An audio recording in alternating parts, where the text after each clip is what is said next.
கரும்பு கடிச்சு சாப்பிட தெரியாத வயசுலலாம் அதை சின்ன சின்ன பீஸாக வெட்டி கொடுப்பாங்களா. அப்போ எனக்கு மிஞ்சி போனால் ஒரு 5-6 வயசு இருக்கும். ஆனால் இப்போ எங்கள் வீட்டில் இன்னொரு குட்டி பையன் இருக்குது.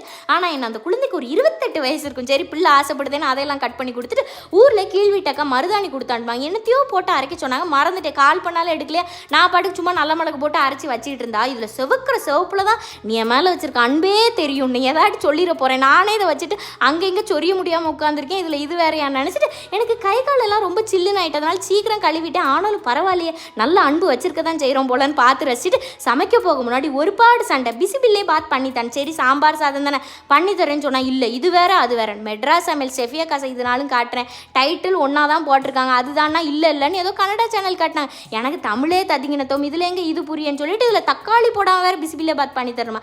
அப்படி ஒரு ரெசிபி நான் தான் கண்டுபிடிக்கணும். எனக்கு வந்து சிக்கன் குழம்பே பண்ண போயிட்டேன். ஃபஸ்ட்டு ஒரு மாதிரி இருந்துச்சு, அப்புறம் அப்சர்வேஷன் கரெக்ஷன் எல்லாம் பண்ணிட்டு அதை ரெடி பண்ணிட்டு சரி பிசிபில்லே பாத் தான் பண்ணல, நெக்ஸ்ட் டைம் கூட்டாஞ்சோறு பண்ணி தரேன்னு ஓடிட்டேன்.